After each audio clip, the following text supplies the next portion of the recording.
today we will be talking on the empowerment. Before I start, let me start with a quote. Leaders become great not because of their power, but because of their ability to empower others. So what does it mean to be empowered? Empowerment is basically the process of allowing or permitting someone to think, someone to act, and someone to direct their jobs and decision making in their own peculiar and particular way. It is the state of being self-assured in one's ability to manage one's own fate. So this kind of a liberty, when it is given to the subordinates, when it is given to the team members, we call it as a process of empowerment.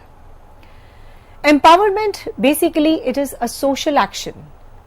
It is a process that encourages the people, organizations, and communities to work together to achieve the goals such as increased individual and community control, political efficacy, enhanced community living with quality, and of course the social justice. When we talk about leadership and team empowerment, we talk about investment in the people with authority, sharing the various degrees of power with the lower level employees to better serve the customer. The other empowering definitions, facts include that it is the management strategy that gives a frontline employees the authority to do what they need to do without having to ask or consult anyone in the management. Despite the positive press, there is no evidence that it has made a significant effect in a day-to-day operations, but it is a widespread opinion that we go in for empowerment because we want the organization to function in a more efficient manner. The concept of motivating and empowering the employees to take the action to improve the operations, to cut the cost, and to increase the product quality and the customer service. There is some empowerment and it can lead to enhanced employee and customer satisfaction when it is backed by accountability and the adequate training. Employee empowerment is uncommon and it is difficult to implement and also maintain. Now I would like to mention some common myths about empowerment. It's something that everyone is doing. No, it is not done by many organizations. It is seldom done. It is simple. No, it is not simple because it envelops lot of strategic activities. Every boss wants his or her staff to be able to make decisions on their own. This is also a myth because when you talk about some people, they don't have the trust onto their team members. So what they do is they try and steer the organization, take the vital decision making actions on their own without enveloping the people around. Every employee wishes to be given more power. All the management has to do now is to leave the empowered staff to their own devices. No, it is done under a very controlled regime. Let us elaborate more on leadership and team empowerment. The organization is responsible for creating a work climate that fosters the individual ability and the desire to behave in the empowered ways, and it is the responsibility of the workplace to remove any barriers that prevent the employees from acting in an empowered manner. Because everyone wants to be empowered and every manager or the leader wants their staff to be empowered, keep in mind that empowering your staff is the most valuable asset in any kind of a firm. When you feel as a part of the team member that you are empowered, it gives a self-motivation, it gives a self-enrivenment, it gives a climate wherein the staff members, the team members, they feel so elevated and happy that their power is enhanced. They are working in an empowered environment. They are working in a happy climate, which is very conducive to the environmental growth of the organization, be it a micro environment and be it a macro environment, because they are given the liberty to take any kind of a decisions, which is definitely considered as an important valuable asset in any firm. Responsibility, a sense of ownership, the satisfaction and success, authority over what and how the things are done, the recognition of their ideas and the understanding that they are vital for the organization are amongst the characteristics of the empowered employees. Once the management takes the action of the staff to be empowered, there is a magical and a spillover impact. The success is sure, and of course they work in a very controlled environment in which whatever they do, their ideas are being recognized, which is definitely a very valuable asset for the organization. Also, the staff feels that they have a say in the management. The staff feel that they have a voice in the management decision making. So all these things are pivotal for the organizational growth and productivity. The organization is nothing and cannot do anything if its personnels aren't productive. When the employees need their company as much as the organization needs them, and the need is far more than a paycheck and the benefit package, empowerment works the best. So this is definitely a very important statement which needs a further mention. When the organization empowers its employees, there is definitely a very important impact on the productivity.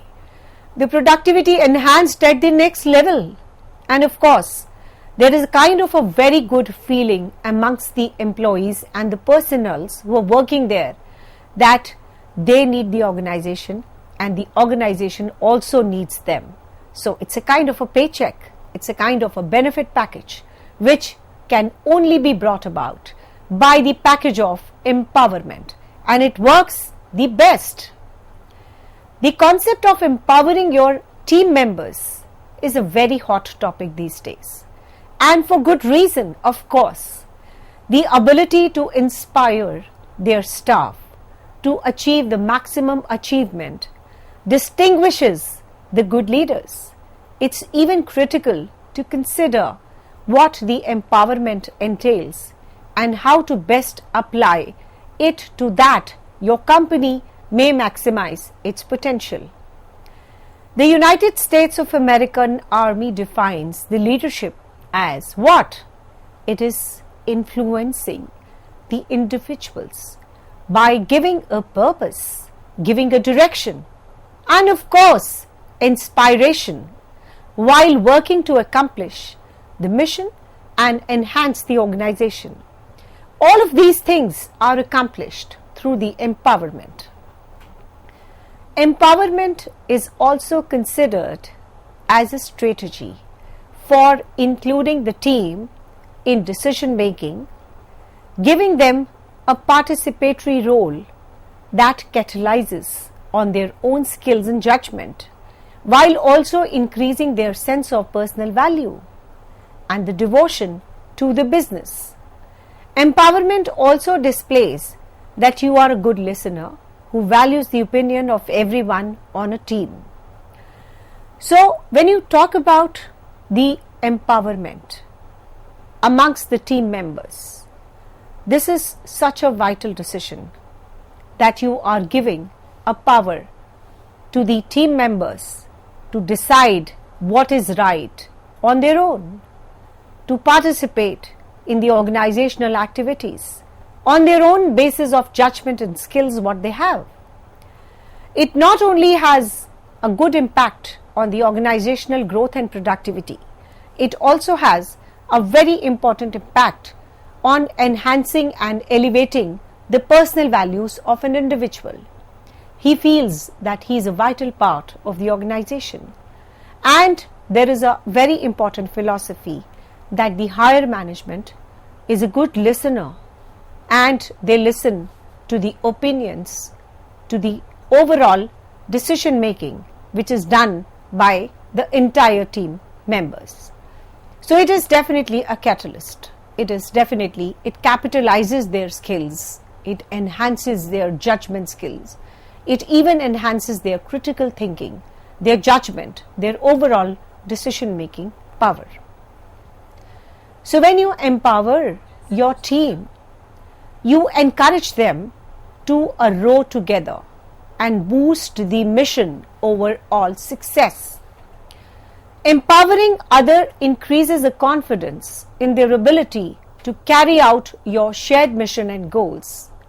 It establishes a critical trust in an organization and establishes the secondary level of the leadership required when you are unable to make the vital decisions. When you talk about the overall environment of an organization, there is a top level who takes the decisions. There is a top level who always endorses what they want to. If they train their secondary staff, it is a win-win situation, not only for the individuals but for the organization also, because we are all humans, and sometimes the leadership what is at the top level, they are sometimes unable to take the vital decisions. So in that case, the secondary level proves to be such a beneficiary organization for the entire organization that they feel that the secondary level is more competent sometimes to take the vital decision making, which is very important for the organization. So that is why it is also very considered as a very good practice when the leadership on the top builds the leaders at the lower level and they row together to boost the overall mission and success of the organization. Although empowerment, it sounds great, and the leadership is primarily about the human component. Thus, nothing is ever straightforward. Some leaders, personalities may be incompatible with embracing the empowerment. You may feel that your presence and the decisions are solely responsible for the success of a team or the organization after you are in the control. To reach to the top, you have put in a lot of time and effort. You may believe that your decisions up to this point may have to be made more significant, more influential in your company's success. You might probably assume that your individual efforts over a long period of time, ranging from producing a comprehensive and hard-hitting presentations to draft a master plan, and for the future of the company to dramatically boosting the earnings, they have been particular benchmarking of the success. So why do you need to give your subordinates more power? Sometimes the organization persons who are at the top, they feel very positive about endorsing the lower level and building the leadership at a secondary level. But there is a mixed opinion. There are some people who have a diverse opinion and a negative opinion about boosting the earnings, the benchmarking of their secondary levels, to elevating their decision making and critical thinking to a next level. So there is a mixed opinion relating to this particular concept. So why do you need to give your subordinates more power? There is a question mark. The solutions are obvious. No one can lead a company to a success on their own. Success is built on a collaborative excellence of many people. So we all lead because of the hard effort and the dedication of everyone onto the team who has worked, contributed and committed to the same common goals. In an organization, we have some common shared goals, some common objectives, owing to which we have to work in a coordinated manner and the hard work to the best possible level. For this, having a collaborative excellence and atmosphere, it is mandatory for the higher level to elevate the levels of the people at the lower levels. Why? Because the dedication of everyone is the only key to success, and definitely the commitment, the contribution, the working together and a team building is the hard success key for any kind of an organization. So when you need this kind of a scenario, it is definitely very important to empower all the team members.